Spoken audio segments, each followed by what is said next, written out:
বাংলাদেশ জ্বলছে।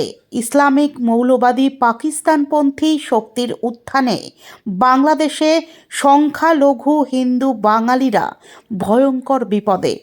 সম্প্রতি ময়মনসিংহে হিন্দু যুবক দীপু দাসকে প্রকাশ্যে গাছে ঝুলিয়ে আগুনে পুড়িয়ে দেওয়া হয়। একাধিক সংবাদ সংস্থার দপ্তর ও সাংস্কৃতিক কেন্দ্র আক্রান্ত। হামলা হয়েছে ভারতীয় দূতাবাসেও। এই উত্তপ্ত পরিস্থিতির আঁচ লাগছে পশ্চিমবঙ্গের রাজনীতিতেও। এই পরিপ্রেক্ষিতে কলকাতায় বাংলাদেশের ডেপুটি হাইকমিশনের দফতরে বিক্ষোভের ডাক দেয় বাংলা পক্ষ। গর্গ চট্টোপাধ্যায়ের নেতৃত্বে কয়েকশো বাঙালির প্রতিবাদী মিছিল দূতাবাসের দিকে এগোতে গেলেই আজ পুলিশ তাদের আটকায়। এই সময় বিক্ষোভকারীদের সাথে পুলিশের ধস্তাধস্তিও হয়। শেষ পর্যন্ত ব্যারিকেডের সামনেই সংগঠনের সদস্যরা তুমুল বিক্ষোভ দেখান। শনিবার দুপুর ৩টে নাগাদ বাংলা পক্ষের সাধারণ সম্পাদক গর্গ চট্টোপাধ্যায় এ বিষয়ে বলেন, পথে নেমেছিলাম এবং পথে নেমে আমরা বলেছিলাম, এক, বাংলাদেশের সাথে সকল রকম বাণিজ্য বন্ধ করতে হবে। বাংলাদেশের সাথে সকল রকম বাণিজ্য বন্ধ করতে হবে। ভারত সরকার সেটা মানেনি। দুই, আমরা বলেছিলাম যে সংখ্যালঘু হিন্দু বাঙালির জন্য বাংলাদেশের হয় উত্তরবঙ্গ যে এলাকা, বাংলাদেশের উত্তরবঙ্গ ঠাকুরগাঁর কাছে অথবা খুলনার কাছে অথবা চট্টগ্রামের কাছে একটি সংখ্যালঘুদের জন্য এবং সেখানকার শুভবুদ্ধি সম্পন্ন যারা মানুষ রয়েছেন বাংলাদেশের তাদের জন্য একটি নিরাপত্তা বলয় এলাকা তৈরি করতে হবে, দরকার পড়লে ভারতের মিলিটারির সাহায্যে। আমরা সেরকম কোনো কিচ্ছু পাইনি। তৃতীয়, আমরা দাবি করেছিলাম যে বাংলাদেশে কোনো মাল পাঠানো যাবে না এই ভারতের কোনো বন্দর থেকে। আমরা দেখলাম সেটাও মানা হয়নি। আমরা দাবি করেছিলাম ভারত সরকার যেন ঘোষণা করে তিস্তা চুক্তি হবে না, স্পষ্ট ঘোষণা করে। লজ্জার কথা, ভারত সরকার তাতেও রাজি হয়নি। আমরা এটাও দাবি করেছিলাম যে পশ্চিমবঙ্গের যে 10,000 একর জমি এই মোদী সরকার বাংলাদেশকে দান করে দিয়েছিল তা অবিলম্বে আবার ফেরত দিতে হবে। সেটাও ভারত সরকার ফেরত নেয়নি। আমরা দাবি করেছিলাম ইউনূস সরকারের পতনের পরে, ইউনূস সরকারের হাসিনা সরকার পতনের পরে ইউনূস সরকারের সময় আমাদের এই নদিয়ার 160 একর জমি এই ভারতের কেন্দ্রীয় সরকার বাংলাদেশকে দান করে দিয়েছে।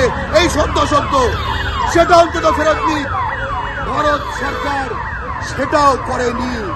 আমরা আর কোথায় যাব আমরা জানি না। আমরা কি রাষ্ট্রসংঘের কাছে যাব?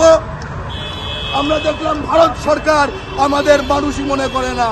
ভারত সরকার হিন্দু বাঙালিকে মানুষ মনে করে না। তাই আজকে আমরা বাংলাদেশের ডেপুটি হাই কমিশনের সামনে প্রত্যক্ষভাবে আসতে বাধ্য হয়েছি এবং এই প্রত্যক্ষভাবে আসার মাধ্যমে আমরা সিগন্যাল দিতে চাই কেন্দ্রীয় সরকারকে যে আপনারা যদি আমাদের সাংবিধানিক এই অধিকার, এই দায়িত্ব রক্ষা না করেন, সংবিধানের এই দায়িত্ব আমরা নিজেরাই নিয়ে বাংলাদেশের সঙ্গে আমরা নিজেরা বোঝাপড়া করে তাদের এই ভয়ঙ্কর যে হিন্দু বাঙালি বিরোধী যে এই আগ্রাসনটা আমরাই বন্ধ করব।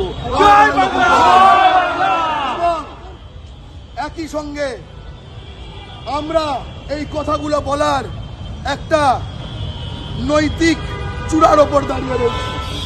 আমরা একটা নৈতিক চূড়ার ওপর দাঁড়িয়ে রয়েছি কারণ গতকাল থেকে অনেকের আফরাজুলের কথা মনে পড়ছে। অনেকের আফরাজুল খান, মালদার আফরাজুল খানের কথা অনেকের মনে পড়ছে। দেখলাম ছবি দিচ্ছে। কি ছবি দিচ্ছে? যে আফরাজুল খানকে রাজস্থানে এরকম ভাবেই অন ক্যামেরা পুড়িয়ে মারা হয়েছিল আমাদের একজন বাঙালি ভাইকে, এই পশ্চিমবঙ্গের বাঙালি ভাইকে। আমি তাদের প্রশ্ন করতে চাই, যখন আফরাজুল খানকে পুড়িয়ে মারা হলো, আজকে ছবি দিচ্ছ সেদিন তুমি পথে ছিলে না, আজকে তার ছবি ব্যবহার করছো।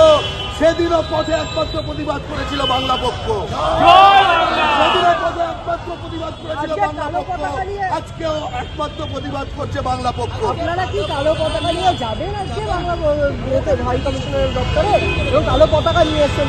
আমরা ভারতের আইন সংবিধান মেনে চলি, আমরা কালো পতাকা নিয়ে এসছি। এবং মাথায় রাখবেন, এই যে বার্তাটি দেওয়া হচ্ছে, আমি শিওর বাংলাদেশে যে ধর্মান্ধ মৌলবাদীরা তারা ভারতে, তারা জানে, তাদের টিভিতেও দেখানো হয় যে বাংলাদেশে ধর্মান্ধ মৌলবাদীদের কোনো যদি আসল শত্রু পশ্চিমবঙ্গে ভারতের মাটিতে থেকে থাকে, সেই সংগঠনের নাম বাংলা পক্ষ।